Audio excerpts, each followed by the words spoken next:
시작. 아버지께 참되게 예배하는 자들은 영과 진리로 예배할 때가 오나니 곧 이때라. 아버지께서는 자기에게 이렇게 예배하는 자들을 찾으시느니라. 하나님은 영이시니 예배하는 자가 영과 진리로 예배할지니라. 아멘. 오늘 참된 예배자가 됩시다라는 제목으로 하나님께서 말씀 전해주시겠습니다. 예, 할렐루야. 여러분 일주일 동안 잘 지내셨나요? 예, 이거 잘 안 들리는 것 같은데. 네. 잘 안 들리는데도 잘 대답하네. 아이고.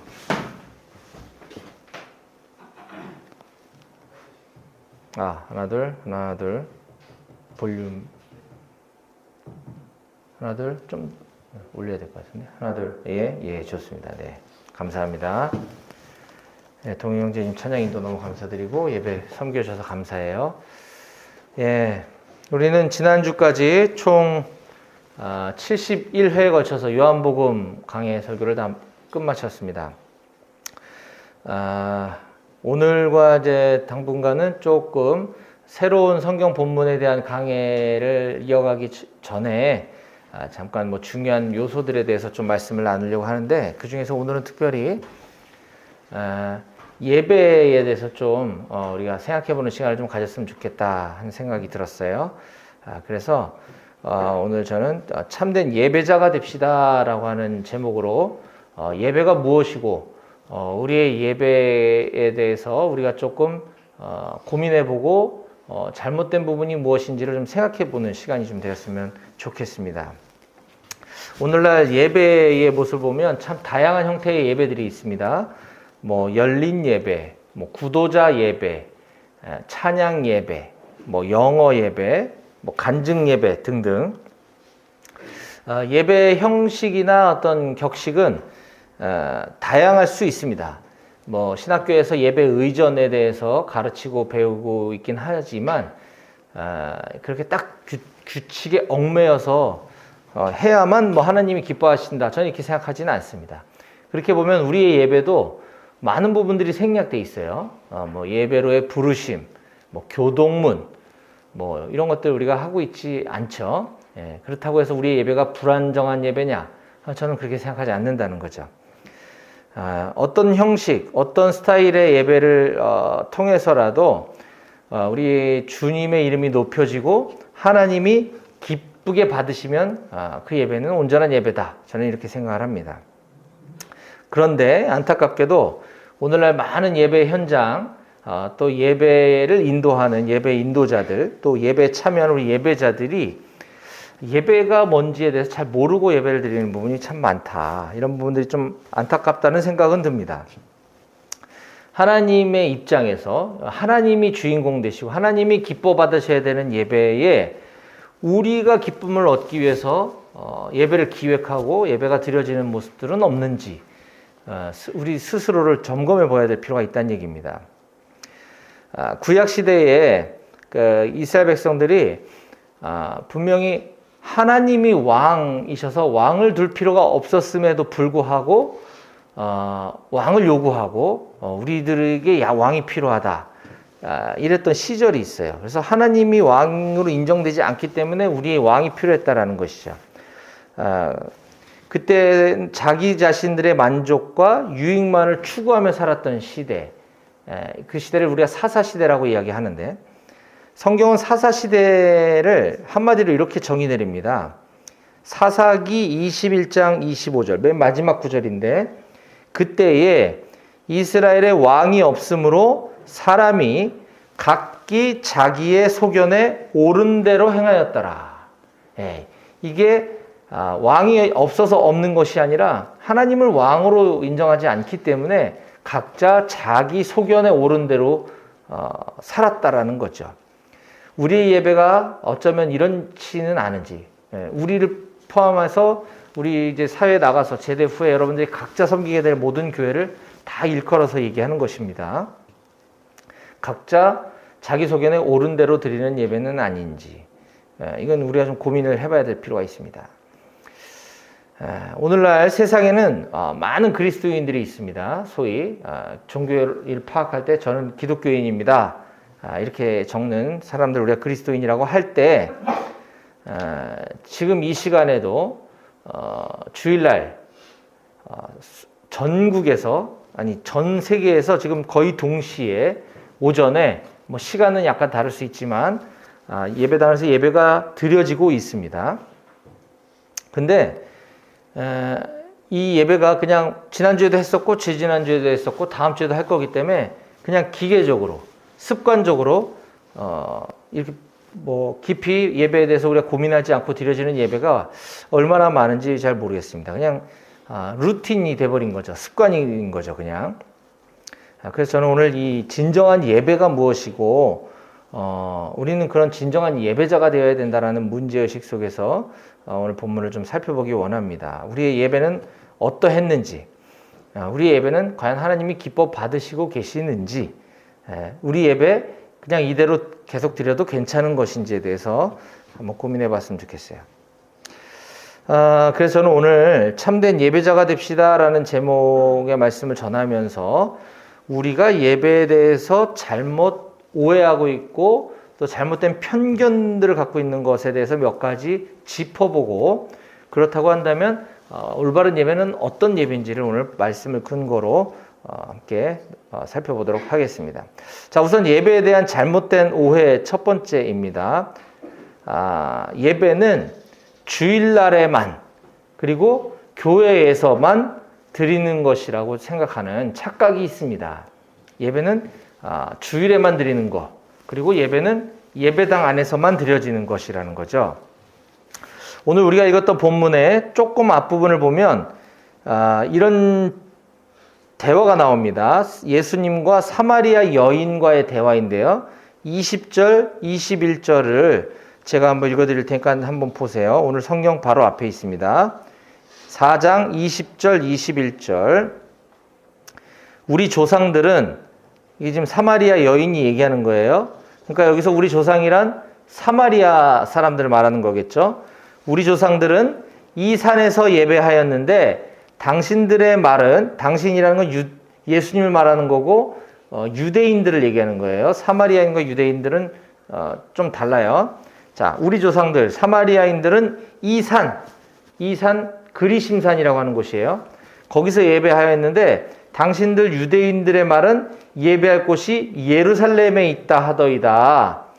예수께서 이르시되 여자여 내 말을 믿으라. 자, 이제 뭔가 답을 주시려고 하죠.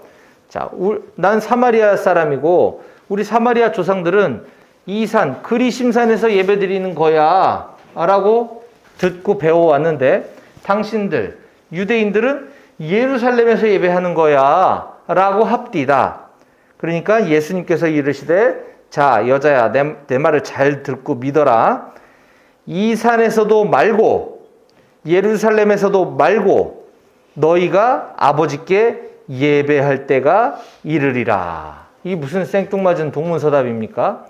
지금 이 여인의 질문은 where를 물어본 거잖아요. 어디입니까? 예배드리는 곳이 도대체. 그랬더니 예수님은 어디다라고 답을 해주시는 게 아니라 너희가 아버지께 예배할 때가 올 거야. 이런 얘기를 하시는 거거든요.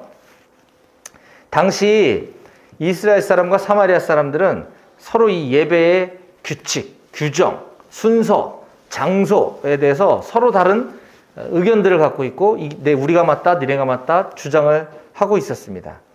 자, 사마리아는 원래 북이스라엘의 수도로 지정됐다가 호세아라고 하는 왕 때에 아수르에 의해서 북이스라엘이 멸망당하게 되면서 그 북이스라엘을 먹은 아수르 사람들이 그 사마리아 땅에 들어와서 이주해 와서 거기에 살면서 사마리아 사람들과 결혼하고 자녀를 낳고 해서 이제 혼혈, 민족의 피가 이방인의 피와 섞이게 됩니다. 근데 유대인들은 선민의식이 강하기 때문에 이스라엘 사람들은 순수 혈통이 되게 중요했어요. 근데 남유다는 안 그런데 북이스라엘은 지금 아수르 사람들과 결혼하면서 아수르 이방인의 피가 섞이고 자녀가 태어나니까 쟤네는 하나님의 백성이 아니야 라고 완전 개, 돼지 취급을 하던 그런 시절입니다. 그래서 이게 그냥 뭐 단순히 우리가 머리로 하는 그냥 뭐 이렇게 그냥 안 친하게 지냈다 이 정도가 아니라 정말 완전 사람 취급을 하지 않았던 거예요. 유대인 하나님의 자녀라고 보지 않고 이방인이라고 여겨버린 거죠. 그래서 얼마나 싫어했으면 그 남쪽에 있는 유다 지방 사람들이 그 북쪽으로 여행을 갈 때 그쪽 사마리아를 통과해서 가야 되는데 거긴 더럽혀진 땅, 개 돼지만도 못한 사람들이 사는 곳. 그래서 아예 거기를 돌아서 갈 정도로 그렇게 아주 극심한 분열이 있었던 시절입니다. 자, 이런 배경 하에서 예수님은 누가복음에 선한 사마리아인의 비유를 통해 이 남유다, 유대 사람들의 그 위선, 종교적 위선이 얼마나 잘못된 것인지를 꼬집기도 하셨습니다. 마찬가지로 오늘 본문 말씀인 요한복음 4장에서도 예수님이 굳이 남유다 땅도 넓은데 굳이 사마리아 지역에 일부러 가셔서, 유대인들은 거기 피해가는 지역인데, 회피해가는 지역인데 일부러 찾아가셔서 사마리아 여인과 대화를 나누고 계신 거예요. 예수님은 말 섞기 싫었는데 저 여자가 와서 말 건 게 아니라 의도적으로 그렇게 하신 거죠. 뿐만 아니라 예수님은 십자가에 죽으시고 부활하시고 다시 승천하실 때 너희가 이제 땅끝까지 여러 민족들에게 복음을 전해다오라고 우리 모든 세대들에게 당부하시면서 거기 특별히 사마리아라고 하는 지명을 언급하신 것도 어떻게 보면 그런 중요한 의미가 있는 것입니다. 사도행전 1장 8절에 이거 굉장히 유명한 말씀인데 저도 이 본문 가지고 설교를 여러 번 했는데 오직 성령이 너에게 임하시면, 이제 승천하시기 직전에 하신 당부의 말씀이에요. 유언과 같이 너희가 권능을 받고 예루살렘과 온 유대와 사마리아와 땅끝까지 이르러 내 증인이 되리라고 이렇게 말씀하시거든요. 자, 예루살렘과 유대인들이 사는 지역이죠. 순수 혈통. 온 유대와 그 도시와 그 나라를 얘기한 거예요. 그리고 땅끝까지 이르러 내 증인이 되어다오 해도 전혀 이상하지 않아요. 무슨 말씀을 하시는지 다 알겠죠. 근데 거기에 예루살렘과 온 유대와 사마리아라는 지명을 특별히 언급하신 이유가 있다라는 것이죠. 자, 또한 이스라엘 사람들은, 이 유대인들은 구약 성경 전체를 하나님의 말씀으로 인정했기 때문에 거기에 보면 다윗 왕이 하나님께서 다윗을 통해서 지정해 주신 장소, 즉 예루살렘에서 예배를 드리라고 했던 것을 근거로 이거 봐, 성경에 이렇게 돼 있잖아, 예루살렘에서 예배 드리는 거야 라고 주장을 했습니다. 반면에 사마리아인들은 모세 오경만을 성경으로 인정을 했어요. 구약 전체가 아니라 모세 오경, 유대인들이 가장 중요하게 여기는. 그런데 모세 오경에 보면, 모세 오경은 다윗이 등장하기 전 시대를 배경으로 쓰여진 책이거든요. 그러니까 하나님이 다윗에게 예루살렘 얘기가 모세 오경에는 안 나오는 거죠. 그 이전 시대니까. 거기에는 이 그리심산이 등장을 하거든요. 그 사마리아에는 이거 봐라, 여기서 예배 드리는 거잖아, 이렇게 얘기를 하고 있는 거예요. 이처럼 사마리아인들은 그리심산에서 예배 드리는 게 하나님의 뜻이라고 주장을 하고, 유대 사람들은 예루살렘에서 예배 드리는 것이 하나님의 뜻이라고 주장을 하는 거죠. 그래서 지금 이 여인이 예수님께 그걸 물어보는 겁니다. 어디서 예배 드리는 게 성경적이고 옳은 겁니까? 그거에 대한 예수님의 대답은 이 산에서도 말고 저 산에서도 말고, 이게 답이라는 거죠. 네. 장소가 중요한 게 아니라는 것입니다. 예배는 형식과 어떤 체계, 규칙, 규율, 장소 이런 게 중요한 게 아니라는 거예요. 자, 오늘날 한번 생각해 봅시다. 예배는 어디서 드리는 게 맞는가? 라고 할 때 당연히 교회를 중심으로 예배를 드리는 게 맞다라고 얘기합니다. 맞는 말이에요. 상당 부분은.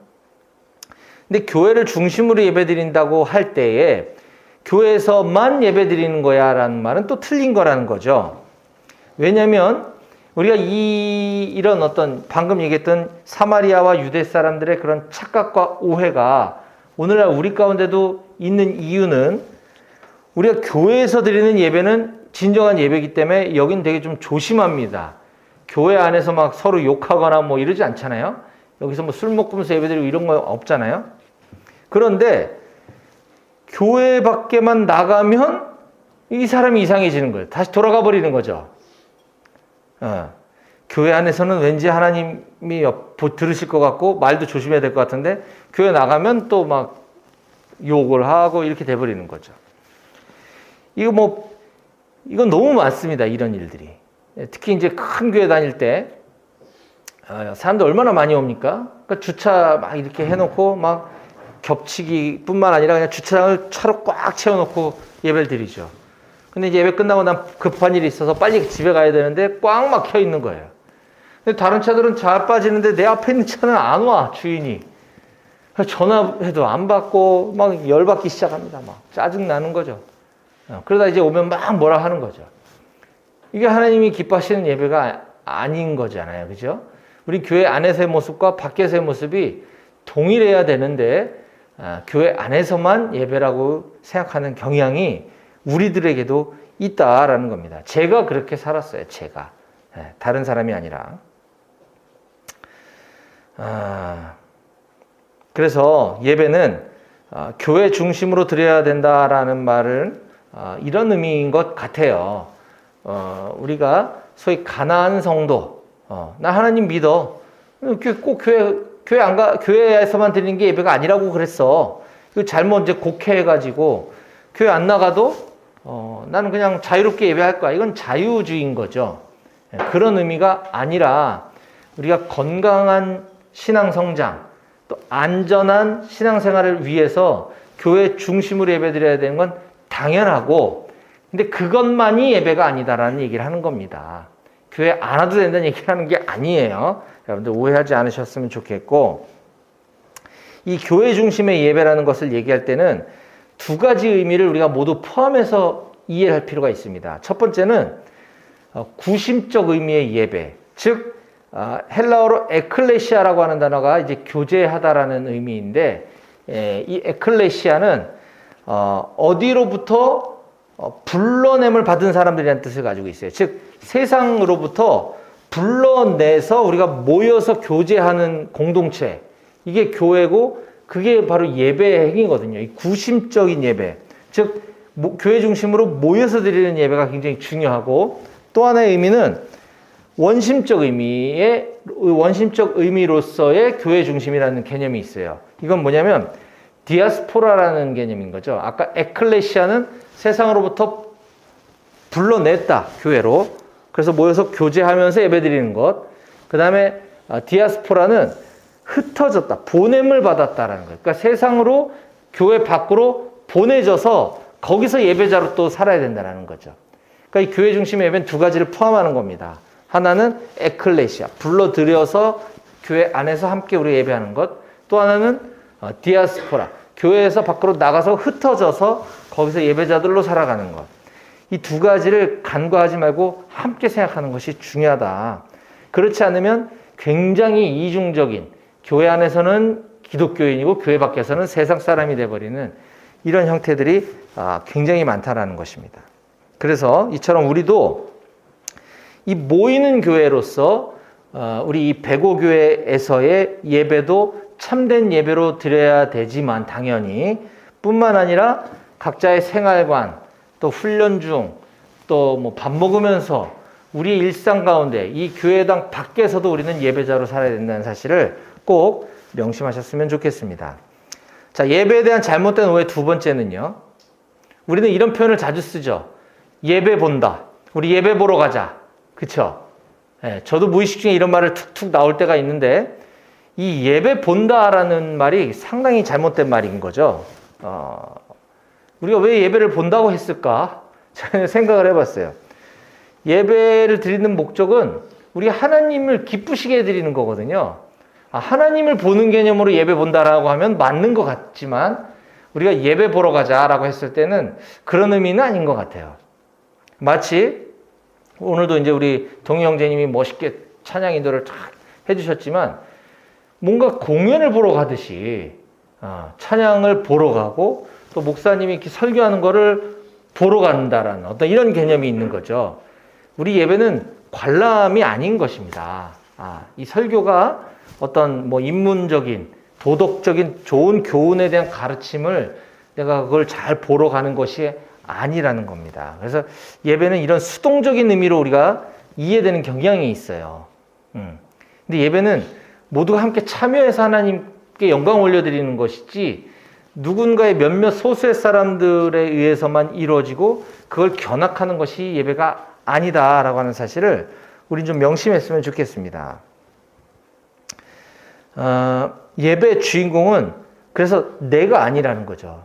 내가 뭔가 배우고 내가 뭔가 내 눈을 즐겁게 하고 내 귀를 즐겁게 하기 위해서 보러 가는 것이 아니라 바로 예수님이 주인공 되시는 예배. 그래서 내가 만족을 얻는 것이 아니라 주님이 기뻐하시고 주님이 만족을 얻는 예배가 되어야 된다는 거죠. 그래서 예수님께서도 오늘 22절에 사마인들을 향해 이렇게 말씀하시는 겁니다. 너희는 알지 못하는 것을 예배하고 있어. 너희는 예배에 대해서 잘 모르고 예배를 하고 있어. 라는 것이에요. 이 말씀이 저는 우리들에게도 동일하게 해당된다고 믿습니다. 너희는 알지 못하는 것을 예배하고 있었구나. 우리 이 부분들이 좀 잘 정리되어졌으면 좋겠어요. 우리가 예배의 주인공, 예배의 주체가 되시는 예수님, 하나님이 누구신지에 대해서는 그동안 수차례 요한복음을 통해서 우리가 말씀드렸고 또 들어왔습니다. 하나님과의 나와의 관계가 어디 멀리 계신 남이 아니고 바로 내 아버지를 기쁘시게 해드리는 게 예배인 거예요. 이거는 단순히 세상 사람들도 하나님 지식적인 동의는 있을 수 있어요. 하지만 하나님을 아버지라고 부르고 그 아버지와 자식으로서의 친밀한 관계 안에서 사는 사람들은 그리스도인들밖에 없는 거죠. 이거는 쉽게 얘기하면 예를 들자면 저희 아버님이 지금 살아계시다고 한다면 우리 아버지를 아는 사람들은 많은 거죠. 그렇죠? 우리 아파트 주민들도 알 것이고 우리 아버지와 이렇게 관계 있었던 사람들은 우리 아버지를 안다고 얘기하겠죠. 하지만 우리 아버지를 아버지라고 부를 수 있는 사람은 저하고 저희 형밖에 없는 거죠. 그렇죠? 이런 경우죠. 하나님을 아는 사람들, 하나님을 안다 그래서 그것이 다가 아니라 하나님과 나와의 관계가 무엇이냐, 내가 하나님의 자녀냐, 그 관계가 먼저 형성될 때 진정한 예배가 드려질 수 있고 그 사람들의 예배를 하나님이 받으시는 거다라는 것입니다. 이거 우리가 좀 기억했으면 좋겠어요. 그래서 이제부터는 저도 조심할 테지만 예배 보러 가자, 예배 본다 이런 표현은 좀 안 썼으면 좋겠어요. 우린 예배를 드리는 거고 그냥 예배를 하는 것입니다.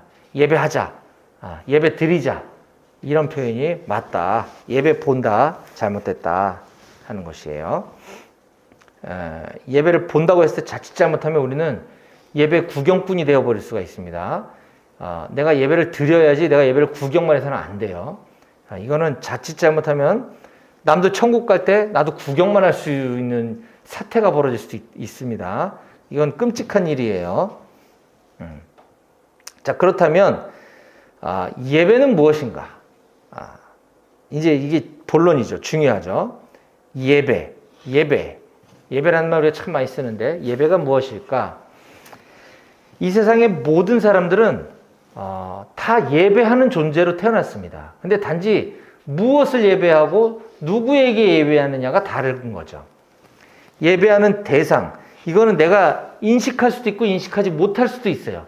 난 예배한 적이 없는데, 하지만 내가 믿는 종교가 없을지라도 나의 삶을 사로잡고 있는 나의 삶의 인생의 목적이 돈을 많이 버는 거라면 나는 내가 인식하든 인식하지 못하든 난 돈을 예배하고 사는 것입니다. 그 사람이 가장 중요하다고 여기는 가치, 그것이 어떤 사람에게는 돈일 수도 있고 어떤 사람에게는 명예일 수도 있고 어떤 사람에게는 권력일 수도 있는 거예요. 정치가들이 가장 높은 권력을 쟁취하기 위해서 온갖 수단과 방법을 가리지 않는 것들 우리가 보지 않습니까? 그 사람들이 종교가 뭐라고 주장을 하더라도 제가 볼 땐 그 사람의 종교는 권력인 거예요. 그 사람은 권력한테 예배하는 것이죠. 또 어떤 사람은 직장에서 사회생활하면서 인정받고 승승장구해서 성공하기를 바라는 것이죠. 그 일 중독, 우리가 워커홀릭이라는 말을 자주 쓰는데 이 사람은 일을 예배하는 것입니다. 또 어떤 사람은 술을 너무너무 좋아해서 하루도 술을 마시지 않으면 안 되는 사람들이 있죠. 술을 예배하고 사는 거예요. 예배란 말은 헬라어로 프로스퀴네오라고 하는 단어인데 이 프로스퀴네오라고 하는 것은 누구누구에게 누구누구를 향하여 입맞추다라는 의미를 가지고 있어요. 즉, 뭐 입맞추다니까 뭐 남녀 이런 것만 생각할 수 있는데 그게 아니라 존경과 사랑의 의미를 담았다는 거죠. 즉, 누구누구에게 누구누구를 향하여 내 존경과 사랑을 드리는 행위, 이게 예배인 거죠. 그래서 다른 의미로 이 프로스퀴네어라고 하는 단어는 엎드리다, 경배하다, 절하다라는 의미도 가지고 있습니다. 미국의 아주 유명한 존 메가더 목사님은 이 프로스퀴네어라고 하는 이 예배에 대한 의미를 좀 더 보충해서 자세하게 이렇게 설명해 주고 있어요. 예배라는 개념은 사람이 존경과 경외감을 갖고 최상의 존재 앞에 엎드려 절하는 것이다. 우리는 하나님 앞에 절하며 또 그에게 그의 최상의 성품에 합당한 영광을 드리며 존경과 경의를 표하면서 그 앞에 엎드리는 것이다. 우리가 어떤 막 이렇게 엎드리고 절을 하는 행위를 하는 것만이 예배가 아니라 그만큼의 최상의 존재 앞에 나의 최선을 다해서 하는 것, 이것이 예배라는 거죠. 또한 윌리엄 템플은 예배를 이렇게 정의합니다. 예배란 우리의 전 존재를 하나님께 굴복시키는 것이며 우리의 전 인격이 예배에 포함되어야 한다라는 것이에요. 우리의 전 존재를 하나님 앞에 굴복시키는 것. 나의 모든 인격이 예배에 다 포함되어져야 된다는 거죠. 구약시대에는 하나님께 예배할 때 자신을 대신해서 양과 소 같은 짐승을 잡아서 그 정해진 규칙과 룰에 따라 조심조심히 각을 뜨고 어떻게 죽이고 어떻게 피를 짜고 어떻게 하고 어떻게 태워가지고 드리는 뭐 이런 아주 자세한 디테일한 예배 매뉴얼이 있었어요. 그 태워드리는 향기를 하나님이 받으신다라는 거죠. 근데 이게 그냥 단순히 난 그거 했어, 그러니까 하나님을 예배한 거가 아니라 그 안에 담겨있는 의미가 중요한 거죠. 이거는 내가 나를 잡아서 내가 나를 각을 뜨고 나는 내가 죽어서 나 자신을 태워서 하나님께 올려드리는 거를 그 퍼포먼스로 대신하는 게 예배인 겁니다. 그걸 하는 게 중요한 게 아니라 그게 나라는 게 중요한 거죠. 마찬가지로 오늘 우리가 그렇게 뭔가를 잡고 동물을 잡고 태워서 예배드리지는 않지만 우리는 예배를 받으시는 그 대상, 그 주체인 하나님, 예수님, 성령님을 향해서 최고의 존경과 사랑을 담아서 드려지는 예배가 진정한 예배고 그것이 하나님이 기뻐 받으시는 예배다라고 하는 사실을 우리가 꼭 명심했으면 좋겠어요. 따라서 이 예배는 우리가 뭐 예배 요소가 여러 가지 있겠지만 찬양을 할 때도 내가 잘 모르고 내가 뭐 노래를 잘 모른다 그래서 그냥 구경만 하는 것이 아니라 뭐 어떻게 불러보려고 노력을 해도 좋고요. 아니면 마음에 우러나서 뭐 속으로 다 하고 싶은데 난 잘 모르겠어도 괜찮아요. 그 마음 중심이 중요하다는 거죠. 설교도 마찬가지죠. 내가 하나라도 놓치지 않고 잘 마음에 새겨야지 전심으로 드리는 거예요. 헌금도 우리가 여기서 헌금 바구니 돌리진 않지만 내가 가지고 있는 물질의 아주 작은 일부를 통해서 나의 전부를 드리는 행위거든요. 그러니까 그냥 주머니 얼마 있나? 그래서 뭐 이렇게 드리는 게 아니고 잘 기도하고 준비하면서 드려지는 이 헌금의 행위가 그래서 예배에 굉장히 중요한 요소입니다.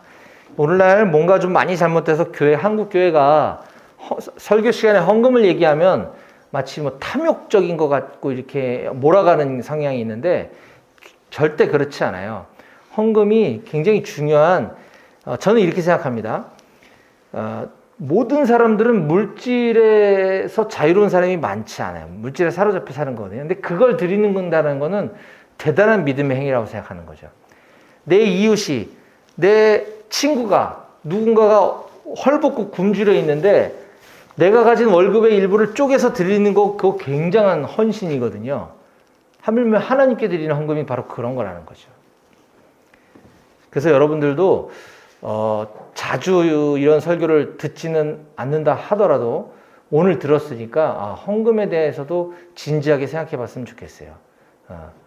제가 이 말씀을 여러분들께 자신 있게 드릴 수 있는 건 여러분들이나 저도 헌금을 여기다 이 교회다 하는데 저나 여러분들이 드리는 헌금 중에 단 100원도 제가 가지고 가는 돈은 없기 때문에 저는 떳떳하게 얘기할 수 있는 겁니다. 이건 다 여러분들 간식 사고 뭐 장비 사고 나중에 위문하고 이럴 때 다 여러분들께 드리는 돈이에요. 그러니까 의심이나 오해하지 말고 이 헌금이 전심을 다해서 드리는 하나님께 드리는 예배 행위다라는 거, 그것도 말 나온 김에 꼭 명심했으면 좋겠어요. 또한 예배는 살아계신 하나님과의 인격적인 만남입니다. 우리가 하나님을 만나기 위해서 우리가 하나님께로 갈 수 없어요. 절대.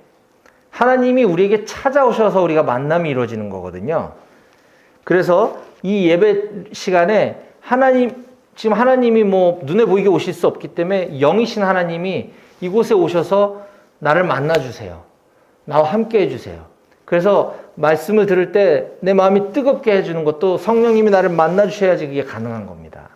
그래서 살아계신 하나님과의 인격적인 만남의 행위가 예배라고 하는 사실을 꼭 기억했으면 좋겠어요.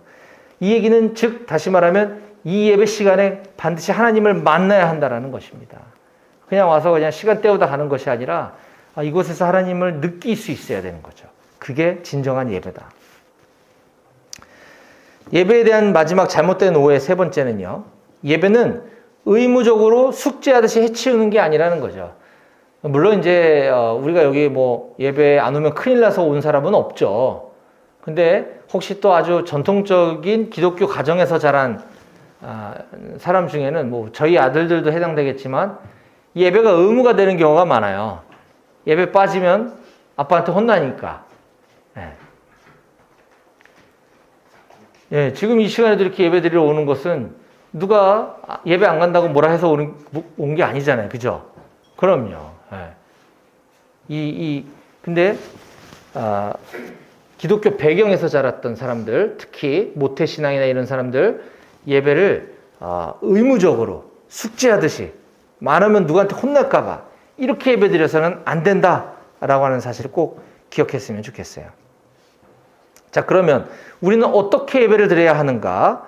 간단하게 이 부분만 살펴보고 마치도록 하겠습니다. 우리가 예배를 그러면 어떻게 해야 되는가? 구체적으로 오늘 우리가 읽었던 본문에 보면 4장 23절과 4장 24절에 똑같은 표현을 반복해서 하는 표현이 있어요. 자, 하나님께 참되게 예배하는 자들은 영과 진리로 예배할 때가 오라니. 24절, 하나님은 영이시니 예배하는 자가 영과 진리로 예배할지니라. 이게 포인트죠. 예배는 영과 진리로 하는 거다라는 것입니다. 그러면 영으로 예배하는 건 뭐고 진리로 예배하는 게 뭐냐 도대체. 예수님은 늘 이렇게 말씀을 좀 어렵게 해주셔요.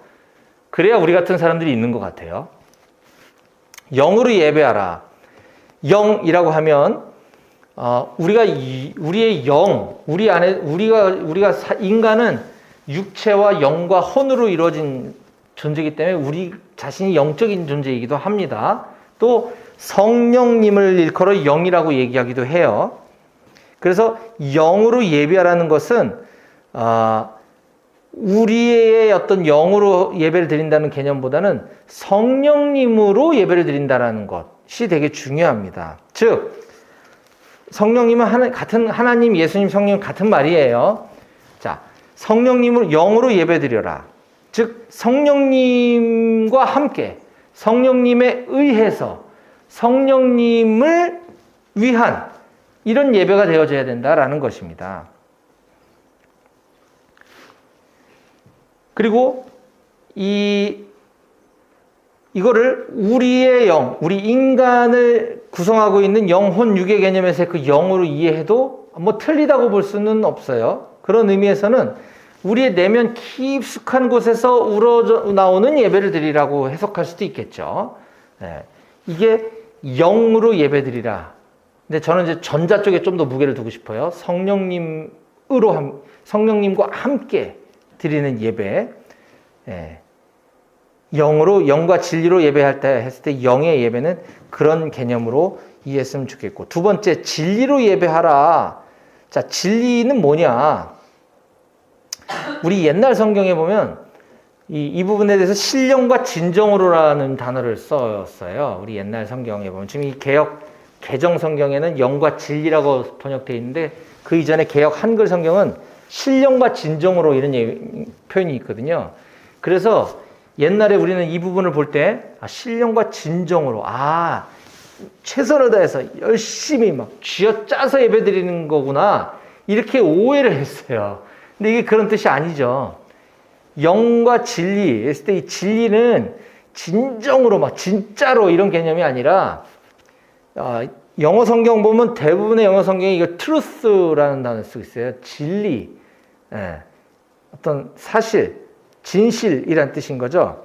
이 truth, 그게 뭐냐면 바로 하나님의 말씀입니다. 하나님의 말씀.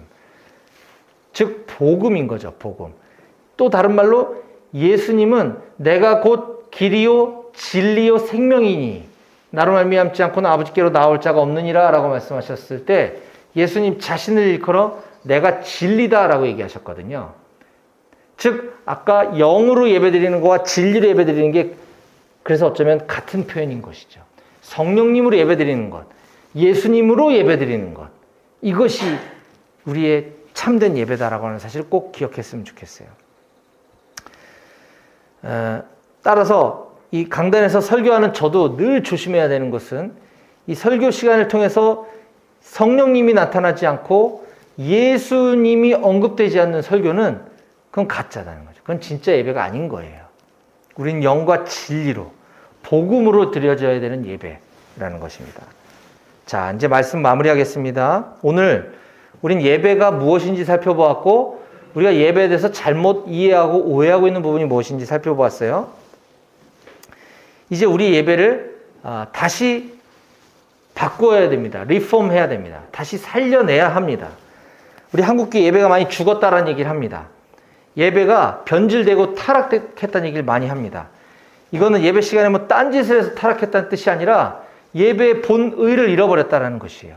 예배는 우리가 하나님께 드려지는 예배고 우리와 함께 하시는 예수님, 성령님과 함께 그분을 의지해서 드리는 예배가 참된 예배다라고 하는 사실을 우리는 꼭 잊지 말아야 할 것입니다. 하나님의 말씀을 근거로 우리에게 무너졌던 예배, 잘못된 예배가 있다면 이제 이 시간부터 그 부분을 다시 바로잡고 온전한 예배로, 하나님이 기뻐하시는 예배로, 그런 예배자들로 살아가시기를 주님의 이름으로 축원드립니다. 아멘. 기도하시겠습니다.